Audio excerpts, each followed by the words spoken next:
Welcome to CC cyber campus. ഞാൻ അതുല്യ. അപ്പോൾ നമ്മൾ പൈത്തൺ ലാംഗ്വേജ് യൂസ് ചെയ്ത് ഇമേജിന്റെ മേലെ എങ്ങനെയാണ് വാട്ടർമാർക്ക് കൊടുക്കുക എന്നുള്ളതാണ് ഞാനിന്ന് ഡീറ്റെയിൽ ആയിട്ട് ചെയ്യാൻ പോകുന്നത്. അപ്പോൾ എങ്ങനെയാണെന്ന് നോക്കിയാലോ. നമ്മൾ ഈ ഒരു ഇമേജിലാണ് നമ്മൾ വാട്ടർമാർക്ക് ആഡ് ചെയ്യുന്നത് എങ്ങനെയാണെന്നുള്ളത് നോക്കുന്നത്. ഈ ഇമേജിൽ എന്തെങ്കിലും നമ്മൾ ഏത് ടെക്സ്റ്റ് ആണോ ഇൻപുട്ട് ചെയ്ത് കൊടുക്കുന്നത് ആ ടെക്സ്റ്റ് വാട്ടർമാർക്ക് ആയിട്ട് വരും. അപ്പോൾ ഇതെങ്ങനെയാ ചെയ്യുന്നത് നോക്കാം. പൈത്തൺ ഫയൽ എടുക്കുന്നു. അവിടെ നമ്മൾ പില്ലോ എന്ന് പറയുന്ന ലൈബ്രറി യൂസ് ചെയ്തിട്ടാണ് നമ്മൾ ഈ ഒരു പ്രോഗ്രാം ചെയ്യുന്നത്. സോ ഫ്രം PIL കുറച്ച് നമുക്ക് ഫയൽസ് ഇമ്പോർട്ട് ചെയ്യാനുണ്ട്. ഇമ്പോർട്ട് ഇമേജ്, അതുപോലെ തന്നെ ഇമേജ് ഡ്രോ, അതുപോലെ തന്നെ ഇമേജ് ഫോണ്ട്. ഇത്രയും മൊഡ്യൂൾസ് നമുക്ക് ഈ ഒരു ലൈബ്രറിയിൽ നിന്ന് ആഡ് ചെയ്യേണ്ടതുണ്ട്. സോ നമുക്ക് ഇമ്പോർട്ട് ചെയ്തു. ദെൻ നമുക്ക് നമ്മുടെ ഇമേജ്, ഇൻപുട്ട് ഇമേജ് ഏതാണ്, അതുപോലെ തന്നെ ഔട്ട്പുട്ട് ഇമേജ് എന്ത് വരണം, ഇതൊക്കെ നമുക്ക് ആദ്യം തന്നെ ഡിഫൈൻ ചെയ്ത് കൊടുക്കാം. സോ ഞാൻ ഇൻപുട്ട് ഇമേജ് എന്ന് പറയുന്നത് നമ്മൾ ഈ ഒരു ഫോൾഡറിൽ തന്നെയാണ് ഈ ഒരു ഇമേജ് കൊടുത്തത്. സോ ഞാൻ ആ ഒരു ഇമേജ് അതുപോലെ തന്നെ ടെക്സ്റ്റ് ചെയ്യുന്നു. Input dot PNG. അതുപോലെ തന്നെ ഔട്ട്പുട്ട് ഇമേജ് എന്ന് പറയുന്നത് ഔട്ട്പുട്ട് ഇമേജ്, അത് നമുക്ക് ഔട്ട്പുട്ട് ഡോട്ട് PNG എന്ന് പറയുന്ന രീതിയിൽ സേവ് ചെയ്യാം. സോ ഇതാണ് ആ ഫയലിന്റെ നെയിം ഞാൻ കൊടുക്കാൻ ഉദ്ദേശിക്കുന്നത്. അതേപോലെ തന്നെ നമുക്ക് ടെക്സ്റ്റ്, എന്താണ് ടെക്സ്റ്റ് നമുക്ക് വരേണ്ടതെന്നുള്ളത് നോക്കാം. ഞാൻ ടെക്സ്റ്റ് കൊടുക്കുന്നു. ടെക്സ്റ്റ് എന്താണ്? Input of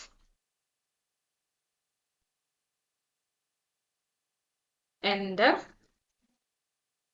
your watermark text. ഇങ്ങനെ നമുക്ക് കൊടുക്കാം. വാട്ടർമാർക്ക് ടെക്സ്റ്റ് ഇൻപുട്ട് ചെയ്യുന്ന സമയത്ത് നമുക്ക് എന്ത് വരും? നമ്മൾ ഇമേജിൽ ഈ ഒരു ടെക്സ്റ്റ് ആയിരിക്കും വരിക. അപ്പൊ ഇത് നമുക്കൊരു ഫംഗ്ഷനിലേക്ക് പാസ് ചെയ്ത് കൊടുക്കണം. സോ ഞാൻ ആ ഫംഗ്ഷന് ജസ്റ്റ് ഒരു പേര് കൊടുക്കുന്നു. ആഡ് വാട്ടർമാർക്ക് എന്നാണ് ഞാൻ കൊടുക്കാൻ ഉദ്ദേശിക്കുന്ന ഫംഗ്ഷന്റെ പേര്. അവിടെ നമ്മൾ ഇത്രയും പാരാമീറ്റേഴ്സ് നമ്മൾ പാസ് ചെയ്ത് കൊടുക്കണം. സോ ഇൻപുട്ട് ഇമേജ്, അതുപോലെ തന്നെ ഔട്ട്പുട്ട് ഇമേജ്, ടെക്സ്റ്റ്, ഇത്രയുമാണ് ഞാൻ പാരാമീറ്റർ ആയിട്ട് പാസ് ചെയ്ത് കൊടുക്കേണ്ടത്. അപ്പൊ നമുക്ക് ആദ്യം ഈ ഫംഗ്ഷനെ ഡിഫൈൻ ചെയ്യണം. സോ ഞാൻ ഇവിടെ ഫംഗ്ഷൻ ഡിഫൈൻ ചെയ്യാൻ പോവാണ്. DEF add watermark. എന്തൊക്കെയായിരുന്നു നമ്മുടെ പാരാമീറ്റർ എന്ന് പറയുന്നത്? ഫസ്റ്റ് വരുന്നത് ഇൻപുട്ട് ഇമേജ് ആണ്, രണ്ടാമത് വരുന്നത് ഔട്ട്പുട്ട് ഇമേജ് ആണ്, മൂന്നാമത് വരുന്നത് ടെക്സ്റ്റ് ആണ്. ദെൻ നമ്മൾ ഈ ഫംഗ്ഷൻ ഡിഫൈൻ ചെയ്യുമ്പോൾ ഫസ്റ്റ് നമുക്കൊരു ഇമേജ് അല്ലെ, ലാസ്റ്റ് നമ്മുടെ മെയിൻ ഇമേജ്, ഫസ്റ്റ് ഇമേജ് എന്ന് പറയുന്നത് ഏതാണ്? ഒറിജിനൽ ഇമേജ് ആണ് അല്ലെ. ഒറിജിനൽ ഇമേജ് എന്ന് പറയുന്നത് ഇമേജ് ഓപ്പൺ ചെയ്യണം. നമുക്ക് അല്ലാതെ നമുക്ക് വേരിയബിൾ യൂസ് ചെയ്ത് കിട്ടില്ല. സോ നമ്മൾ എന്ത് ചെയ്യണം? ഇമേജ് എന്ന് പറയുന്ന മൊഡ്യൂൾ യൂസ് ചെയ്ത് നമ്മൾ ഓപ്പൺ ചെയ്യണം. എന്ത് ഓപ്പൺ ചെയ്യണം? ഇൻപുട്ട് ഇമേജ് നമ്മൾ ഓപ്പൺ ചെയ്യണം.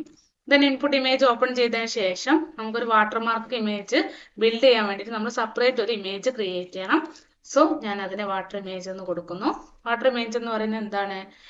ഒരു പുതിയ ഇമേജ് ആണ്. So image dot new image ആണ്. അത് RGB അല്ല, RGBA എന്ന് പറയുന്ന ടെക്സ്റ്റിൽ വരുന്നതാണ്. RGBA എന്ന് പറയുന്ന ഫോർമാറ്റിൽ വരുന്ന ഒരു ഇമേജ് ആണ്. അത് നമ്മുടെ ഈ ഒരു ഒറിജിനൽ ഇമേജിന്റെ സെയിം സൈസ് തന്നെയാണ് നമുക്ക് വേണ്ടത്. So original image size. Then നമുക്ക് എന്ത് ചെയ്യണം? അപ്പൊ നമ്മളൊരു പുതിയൊരു ഇമേജും ക്രിയേറ്റ് ചെയ്തു. ഇനി നമുക്ക് വാട്ടർമാർക്ക് വരയ്ക്കണം. സോ വാട്ടർമാർക്ക് ഡ്രോ എന്ന് പറഞ്ഞൊരു ഒബ്ജക്റ്റ് ക്രിയേറ്റ് ചെയ്യുന്നു. Watermark draw equal to image draw dot draw. എവിടെയാണ് ഡ്രോ ചെയ്യേണ്ടത്? നമ്മുടെ ഈ ഒരു വാട്ടർമാർക്ക് ഇമേജിലാണ് നമ്മൾ ഡ്രോ ചെയ്യേണ്ടത്. സോ ആ ഇമേജിന്റെ പേര് നമ്മൾ കൊടുക്കുന്നു. ദെൻ ഇതിന്റെ ഫോണ്ട് കൂടെ, അതായത് ഏത് ടെക്സ്റ്റ് ഫോണ്ടിലാണ് നമുക്ക് വാട്ടർമാർക്ക് വരേണ്ടതെന്നുള്ളത് കൊടുക്കണം. സോ ഫോണ്ട് എന്ന് പറഞ്ഞ് നമ്മൾ എന്ത് കൊടുക്കുന്നു? Font is equal to image font. നമ്മൾ ഡീഫോൾട്ട് ആയിട്ടുള്ള ഫോണ്ടാണ് നമ്മൾ എടുക്കുന്നത്. അത് ഏതാണെന്ന് വെച്ച് കഴിഞ്ഞാൽ ഏരിയൽ ഡോട്ട് TTF എന്ന് പറയുന്ന ഫോണ്ടാണ് നമ്മൾ ചൂസ് ചെയ്യുന്നത്. ദെൻ നമുക്ക് ഫോണ്ട് സൈസ് കൂടെ കൊടുക്കണം. 100 ആണ് ഞാനിപ്പോൾ ഫോണ്ട് സൈസ് കൊടുക്കുന്നത്. ഇനി നമുക്ക് വിഡ്ത്തും ഹൈറ്റും സെറ്റ് ചെയ്ത് കൊടുക്കണം അല്ലെ. അപ്പൊ വിഡ്ത്ത്, അതായത് എവിടെയാണ് നമ്മുടെ ഈ ഒരു ഇമേജിൽ എവിടെയാണ് ഈ ഒരു വാട്ടർമാർക്ക് വരേണ്ടതെന്നുള്ളത് നമ്മൾ സെറ്റ് ചെയ്ത് കൊടുക്കണം. സോ ഞാനത് ഒറിജിനൽ ഇമേജിന്റെ ഹൈറ്റും വിഡ്ത്തും നമ്മൾ എടുക്കുകയാണ്. ആ ഹൈറ്റും വിഡ്ത്തിന്റെയും പൊസിഷൻ അനുസരിച്ച് വേണം നമ്മൾ എന്ത് ചെയ്യാൻ, നമ്മുടേത് വാട്ടർമാർക്കിന്റെ ടെക്സ്റ്റ് ഡ്രോ ചെയ്യാൻ വേണ്ടിയിട്ട്. സോ വാട്ടർമാർക്ക് ഡ്രോ എന്ന് പറഞ്ഞിട്ട് ഡോട്ട് ടെക്സ്റ്റ്, എന്താണ് ടെക്സ്റ്റ് വരേണ്ടത്, നമ്മൾ കൊടുക്കുന്ന ടെക്സ്റ്റ് എന്തിൽ വരണം, നമ്മൾ കൊടുക്കുന്ന പൊസിഷൻ. ഇനിയാണ് നമ്മൾ പൊസിഷൻ കൊടുക്കാൻ പോകുന്നത് 0, അതായത് എവിടെ വരണോ നിങ്ങൾക്ക് അതിനനുസരിച്ച് നമ്മുടെ ഈ ഒരു പൊസിഷൻ ചേഞ്ച് ചെയ്ത് കൊടുക്കാവുന്നതാണ്. ഞാനിപ്പോ ഹൈറ്റിന്റെ അതുപോലെ തന്നെ text equal to text comma fill equal to 255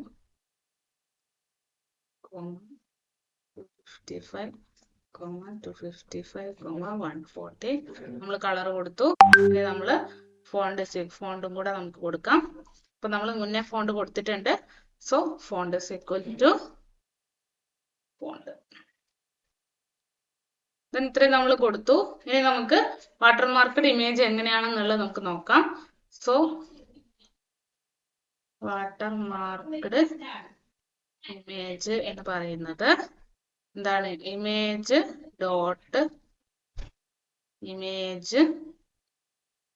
dot alpha, ഈ ഒരു മെത്തഡാണ് നമ്മൾ യൂസ് ചെയ്യുന്നത്, ആൽഫ കോമ്പോസിറ്റ് എന്ന് പറഞ്ഞിട്ട്. ഇവിടെ നമുക്ക് 2 പാരാമീറ്റർ ആണ് വേണ്ടത്, IM1 അതുപോലെ തന്നെ IM2 ആണ് വേണ്ടത്. IM1 ഇമേജ് 1 എന്ന് പറയുന്നത് നമ്മുടെ ഒറിജിനൽ ഇമേജും അതുപോലെ തന്നെ IM2 എന്ന് പറയുന്നത് നമ്മൾ രണ്ടാമത് കൊടുക്കുന്ന ഇമേജും ആണ്, പുതിയതായിട്ട് കൊടുത്ത ഇമേജും ആണ്. സോ നമ്മൾ IM1 is equal to എന്താണ്, ഒറിജിനൽ ഇമേജ് ഡോട്ട്, അതായത് ഇമേജിനെ നമ്മൾ കൺവേർട്ട് ചെയ്യണം, നമ്മുടെ RGBയിലേക്ക് കൺവേർട്ട് ചെയ്യണം. സോ കൺവേർട്ട് ബ്രാക്കറ്റിൽ RGBA, ദെൻ ഇതും അടുത്ത പാരാമീറ്റർ എന്ന് പറയുന്നത് IM2 ആണ്. IM2 എന്ന് പറയുന്നത് നമ്മുടെ വാട്ടർ ഇമേജ് ആണ്. അപ്പൊ നമ്മൾ ഇത്രയും ഈ ഒരു രീതിയിലുള്ള എല്ലാം കൊടുത്തു. ദെൻ നമുക്ക് നെക്സ്റ്റ് അടുത്ത് നമുക്ക് എന്ത് കൊടുക്കാം, ഇനി ഇതിന്റെ ഈ സെയിം ഇമേജ് തന്നെ നമുക്ക് സേവ് ചെയ്യണം. സോ വാട്ടർമാർക്ക്ഡ് ഇമേജ് എന്ന് പറയുന്നത് നമുക്ക് സേവ് ചെയ്യാം. വാട്ടർമാർക്ക്ഡ് ഇമേജ് ഡോട്ട് സേവ്, നമ്മൾ നമ്മുടെ ഔട്ട്പുട്ട് ഫയലിലേക്ക് നമ്മൾ സേവ് ചെയ്ത് കൊടുക്കണം അല്ലെ. അപ്പൊ നമ്മൾ ഔട്ട്പുട്ട് ഇമേജ് കോമ ഏത് ഫോർമാറ്റിലാണ് നമ്മൾ സേവ് ചെയ്യേണ്ടത്, PNG ഫോർമാറ്റിലാണ് സേവ് ചെയ്യേണ്ടത്. സോ നമ്മൾ എന്ത് ചെയ്യണം, PNG ഫോർമാറ്റ് ആണെന്നുള്ളതും മെൻഷൻ ചെയ്ത് കൊടുക്കണം. ഇത്രയും നമ്മൾ മെൻഷൻ ചെയ്ത് കൊടുക്കുമ്പോൾ ഇത് സേവ് ആവുന്ന സമയത്ത് നമുക്ക് ജസ്റ്റ് ഒരു മെസ്സേജ് പ്രിന്റ് ചെയ്യണമെന്നുണ്ടെങ്കിൽ നമുക്ക് ഇവിടെ പ്രിന്റ് കൊടുക്കാം. അപ്പൊ പ്രിന്റ് ഞാൻ എന്ത് കൊടുക്കുന്നു, successfully inserted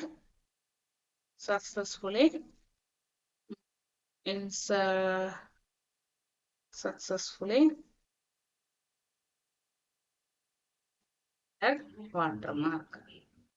അങ്ങനെ എന്തെങ്കിലും നമുക്ക് ഇഷ്ടമുള്ളൊരു മെസ്സേജും കൂടെ നമുക്ക് ഇതിൽ പ്രിന്റ് ചെയ്ത് കൊടുക്കാം. ഇനി നമുക്ക് ഈ ഒരു പ്രോഗ്രാം നമുക്ക് റൺ ചെയ്ത് നോക്കാം എന്താണ് സംഭവിക്കുന്നത് എന്നുള്ളത്. നമ്മൾ ആദ്യം തന്നെ ടെർമിനൽ എടുക്കുന്നു. ടെർമിനൽ എടുത്തതിന് ശേഷം നമ്മൾ റൺ ചെയ്യാൻ പോവാണ്.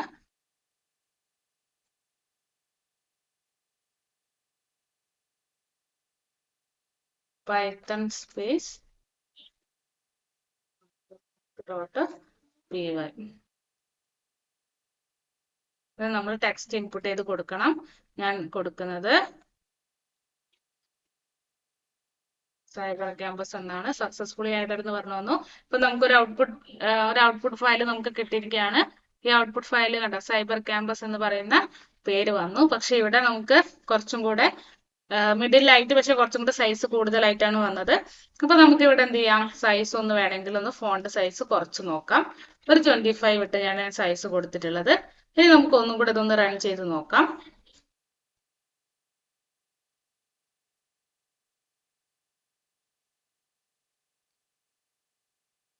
വീണ്ടും ആ ഒരു ഇമേജ് തന്നെ നമുക്ക് നോക്കാം. ആ ഇമേജിൽ ഇപ്പൊ സൈബർ ക്യാമ്പസ് എന്നുള്ളത് കറക്റ്റ് ആയിട്ട് വന്നിട്ടുണ്ട്. ഇനി വേണമെങ്കിൽ നമുക്ക് ഒരു 50 കൊടുത്തു കഴിഞ്ഞാൽ കുറച്ചും കൂടി ഇങ്ങോട്ട് വരും. ഇനി നമുക്ക് എന്ത് ചെയ്യാം, വളരെ സിമ്പിൾ ആയിട്ട് നമുക്ക് നമ്മുടെ ഒരു ഇമേജിൽ വാട്ടർമാർക്ക് ആഡ് ചെയ്ത് കൊടുക്കാൻ പറ്റും. ഇത്രയും ലൈൻ ഓഫ് കോഡ് ഇത് നമുക്ക് ഓരോ ഇമേജിനും റെപ്രസെന്റ് ചെയ്യാൻ വേണ്ടിയിട്ടുള്ള കോഡാണ്. ഇത് നമുക്ക് മാറ്റി മാറ്റി കൊടുത്തു കഴിഞ്ഞാൽ വളരെ സിമ്പിൾ ആയിട്ട് നമുക്ക് എന്ത് ചെയ്യാം, ഇമേജസിൽ വാട്ടർമാർക്ക് ആഡ് ചെയ്യാൻ സാധിക്കും. അപ്പോൾ നമ്മൾ സിമ്പിൾ ആയിട്ട് വളരെ കുറഞ്ഞ ലൈൻ ഓഫ് കോഡ് യൂസ് ചെയ്തിട്ട് ഒരു ഇമേജിന്റെ മേലെ നമ്മൾ എന്ത് ചെയ്തു, വാട്ടർമാർക്ക് കൊണ്ടുവന്നു. വളരെ സിമ്പിൾ ആണ് അല്ലേ? അപ്പോൾ ഇതുപോലത്തെ പുതിയ പുതിയ വീഡിയോസിന് വേണ്ടിയിട്ട് ചാനൽ സബ്സ്ക്രൈബ് ചെയ്യാൻ മറക്കരുത്. ഇതുപോലത്തെ ഇൻഫോർമേറ്റീവ് വീഡിയോസുമായിട്ട് ഞാൻ ഇനിയും വരുന്നതാണ്. താങ്ക്